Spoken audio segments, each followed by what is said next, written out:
But मुझे अगर वो खाने हैं तो वो ज़्यादा न्यूट्रिशियस है नॉर्मल वेजिस से कि कैसे, मतलब वो मुझे फ़र्क जानना है।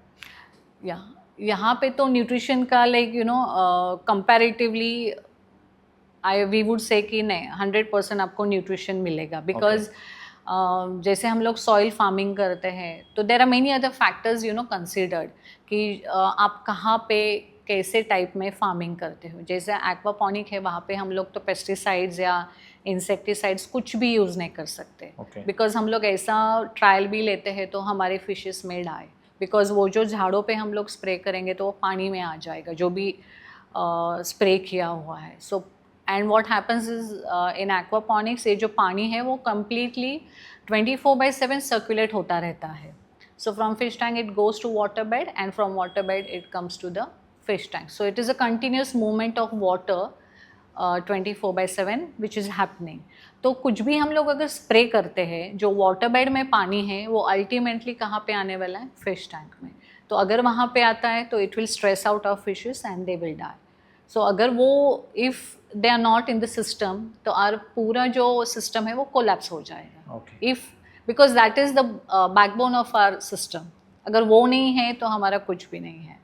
So that is why we take utmost care कि हम लोग कुछ केमिकल्स या फर्टिलाइजर्स नहीं यूज़ कर सकते हैं।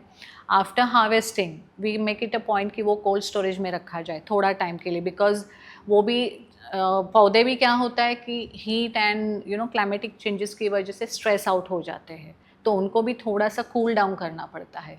सो for that we have to keep them in cold storage for at least 2 hours. तो वो थोड़ा सा ठंडा हो जाने के बाद हमारी जो रेफ्रिजरेटेड वैन है नासिक से मुंबई तक, so what we do after that, एक बार वो हार्वेस्ट हो जाता है सो हम लोग वो बाय लॉजिस्टिक्स रेफ्रिजरेटेड वैन में मुंबई लेके आते हैं। सो मुंबई में जहाँ पे हमारा कोल्ड स्टोरेज है तो वहाँ पे हम लोग वहीं पर उसमें रखते हैं फिर जो भी ग्रीन्स ये किया है सो वहाँ पे रख के and then we carry out this process of ready to eat salad boxes and all. So this is overall all the entire process taking place कि right from farm to fork मतलब seeding भी हम खुद करते हैं वहाँ पे। जो सैपलिंग्स वगैरह बनाते हैं वो हमारा मतलब खुद का यूनिट है वहाँ पे, हम लोग कहीं और देते नहीं हैं सीडिंग्स या सैपलिंग्स बनाने के लिए। So this is our USP कि हम जो भी करते हैं मतलब right from the beginning till end to end जो भी चेन है it is handle by us only, there is no middle man, कोई भी इन्वॉल्व नहीं हमारे इस जर्नी में।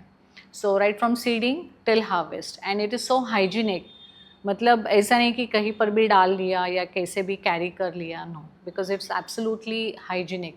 After you harvest it goes to cold storage refrigerated van से फिर हमारे मुंबई का जो कोल्ड स्टोरेज है भांडुप में वहाँ पे आएगा and then it is once again cleaned, washed, dried, and again the boxes are filled.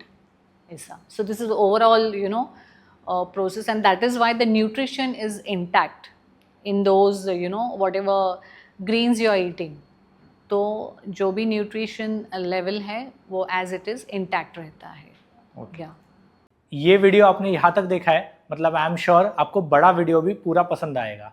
अगर आपको ये पूरा पॉडकास्ट देखना है तो वन टेक विद अनिकेत ये हमारा मेन चैनल फॉलो कीजिए और वहाँ पर ये पूरा पॉडकास्ट देखिए। वैसे ही हमारे बहुत सारे क्लिप्स और रील्स इंस्टाग्राम पे भी हम लोग डालते हैं, तो हमारा Instagram channel one tech with Aniket वो भी फॉलो कीजिए।